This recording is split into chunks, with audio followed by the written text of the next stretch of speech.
Jadi teman-teman, sahabatku, seperti yang kita ketahui bahwa dari 12 bulan, ada 4 bulan yang dinamakan Syahrul Haram. Syahrul Haram. Syahr, artinya apa? Ya, Mbah Google tuh.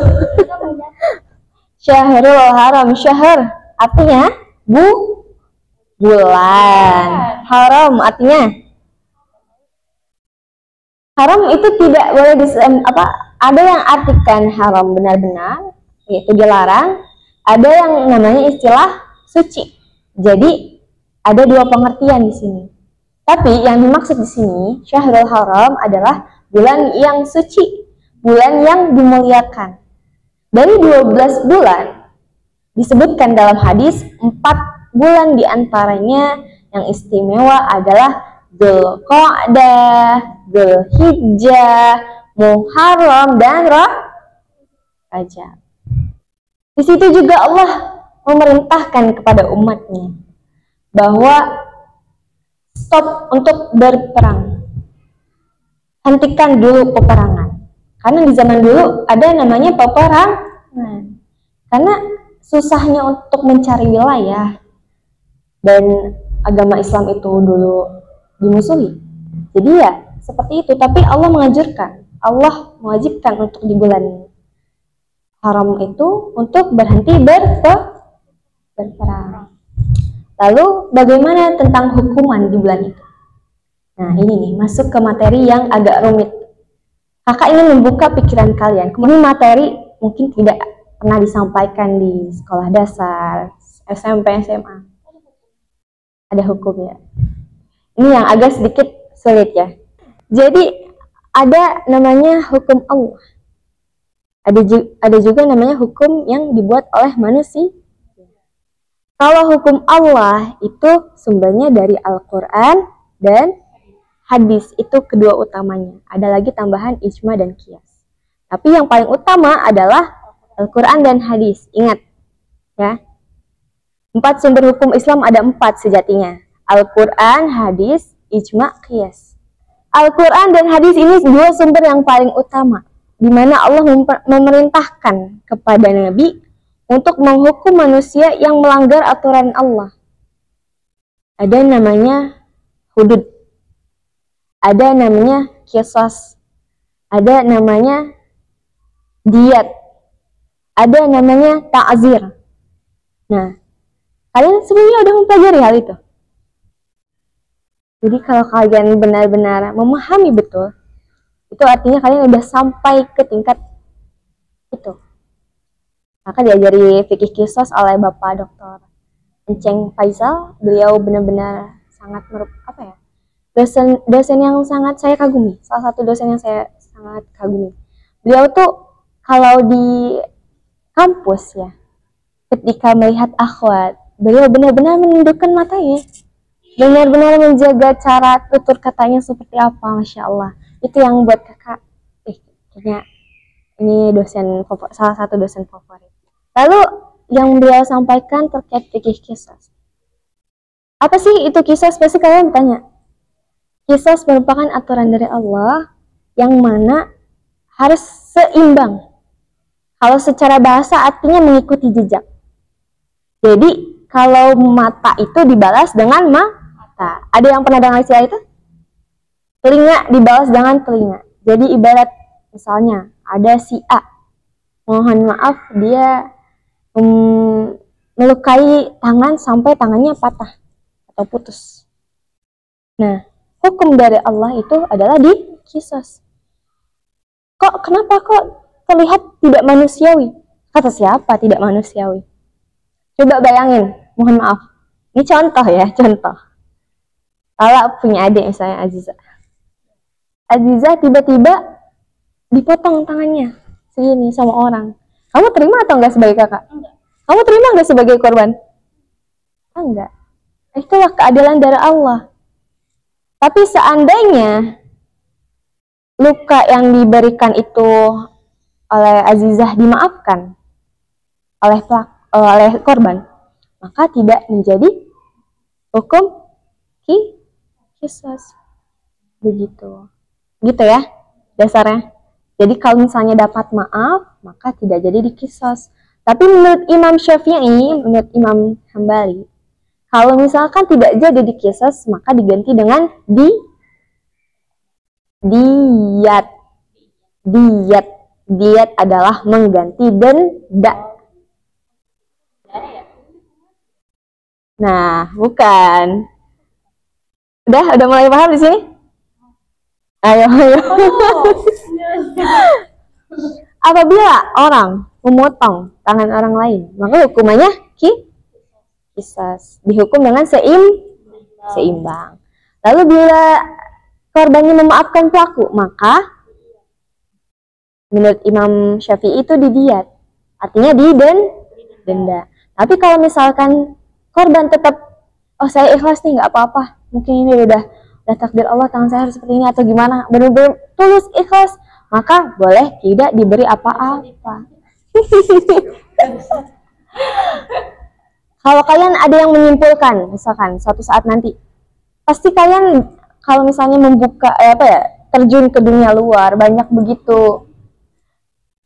banget aliran-aliran yang mengatakan bahwa itu tuh hukum tidak manusiawi.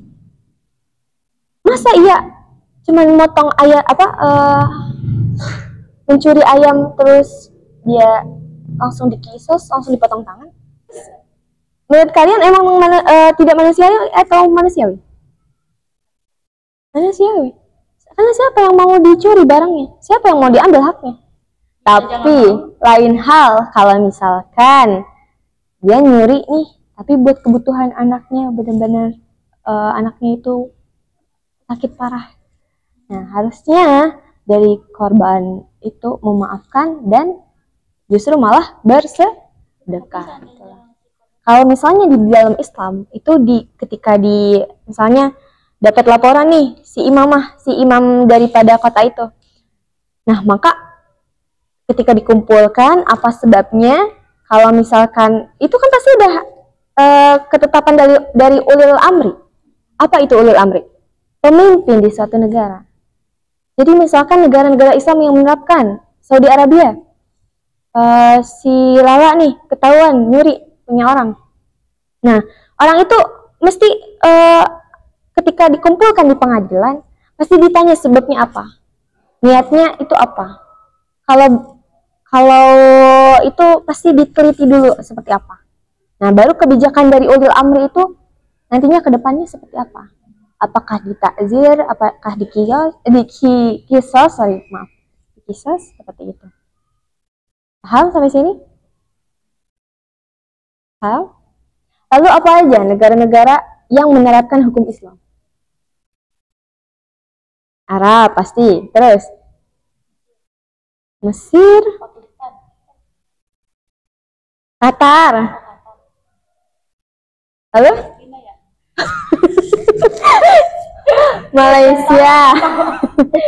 Malaysia itu juga menerapkan hukum Islam tapi tidak terlalu ya.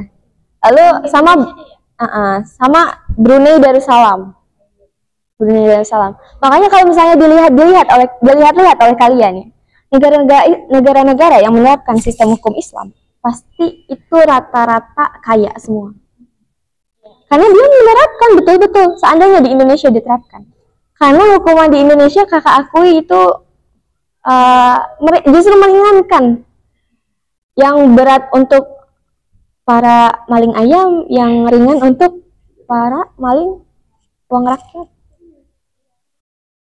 Kalau kita buka faktanya ke depan seperti itu. Tapi kalau misalkan dijalankan oleh hakim, jaksa yang benar-benar adil, itu tidak akan seperti itu. Karena di Indonesia ada berbagai macam agama. Itu yang membuat kenapa Indonesia itu tidak menerapkan hukum Islam. Karena ada banyak agama. Apa aja di Indonesia? Nah, Hindu, Protestan, Buddha, terus apa lagi, Katolik, Konghucu, semua ada di sini. Udah mulai kebuka wawasan kalian. Kalau di Indonesia itu penerapan hukum seperti apa? Terus mengenai hukum pidana positifnya apa sih? Positif itu hukum yang diterapkan di sebuah negara yang non-muslim. Kita ini menerapkan hukum positif. Nah, kan tadi ada yang hukum Islam, perspektif Islam, pandangan Islam, ada yang perspektif hukum positif. Untuk di negara yang tidak dikatakan semua muslim. Yang positif itu, khususnya di Indonesia. Nah, kalau di Indonesia menerapkan hukum apa? Ada istilah, pernah dengar KUHP? KUHP? KUH Perdata? Nah, kalau misalnya di Islam itu ada Al-Quran dan Hadis, di Indonesia di hukum positifnya ada KUHP, ada KUH Perdata. KUHP itu apa? Kitab Undang-Undang Hukum Pidana. Mengatur tentang kejahatan atau tingkah laku manusia yang melanggar aturan undang-undang. Tapi sebenarnya sumber daripada hukum positif itu adalah Undang-Undang Dasar Negara Republik Indonesia 1945. Itu sumber utamanya. Kalau dasar negara Indonesia adalah Ayo, ingat-ingat ya. Semua udah mulai tahu nih. Kalau di KUH Perdata dan KUHP, manusia dihukumi dengan apa? Pertama, ada hukuman mati. Tapi itu KUHP yang berlaku di zaman sebelumnya. Sekarang berlaku KUHP 2023. Tidak ada hukuman mati. Coba kalian bayangkan. Misalnya Azizah melempar pulpen kepada kakak. Terus kakak tiba-tiba meninggal. Apakah Azizah bisa langsung masuk penjara? Jadi jawabannya adalah belum tentu. Masih gantung. Kan kalau misalkan Azizah ngelemparin kakak pulpen, terus kakak tiba-tiba wafat saat itu juga, harus diproses. Kakak ini meninggal karena dilempar oleh pulpen itu, atau mohon maaf, naudzubillah ya, naudzubillah, kakak ini serangan jantung. Nah, ada yang namanya makanya bukti forensik, diuji dulu badannya, tubuhnya seperti apa, dalamnya apakah ternyata diracuni atau apa. Itulah gunanya hukum pidana. Tapi lain hal kalau misalnya kalian jadi pengacara. Pengacara ini agak-agak apa ya? Berat, benar-benar berat. Karena bisa saja dia membela orang yang salah. Iya, betul. Itu dia. Ada yang pengacara, ini contoh ya, kita saling lihat profesi kedepannya seperti apa. Ada pengacara yang dia membela klien, padahal kliennya itu salah. Tapi kliennya udah beranggapan dia minta maaf nih. Tapi ya, namanya pengacara harus membela klien, itu yang menjadi tujuan pertama. Kalau di dalam Islam ada namanya maqasidus syariah. Maqasidus syariah. Tujuan daripada hukum. Ada 5. Ingatin, tujuan hukum maqasidus syariah ada 5. Yang pertama adalah hifdzuddin, memelihara agama, menjaga agama. Kedua, menjaga harta, jiwa. Terus yang keempat adalah keturunan. Ingat, keturunan. Yang terakhir adalah akal. Coba kalian bayangkan jika di negara ini tidak diterapkan namanya hukum. Hancur. Orang saling membunuh, gak akan berkembang. Apa sih relevansi? Relevansi itu apa? Itu perspektif. Relevansi adalah hubungan. Hubungan agama dengan negara. Apa sih hubungan agama dengan negara? Apakah saling berkaitan? Jawabannya adalah iya. Tapi ada juga yang mengatakan harus dipisahkan. Seperti yang sekarang terjadi di Turki. Banyak mungkin kalian menganggap, oh Turki itu orang-orang Islam. Tapi enggak semua. Azan di sana enggak terdengar kalau subuh.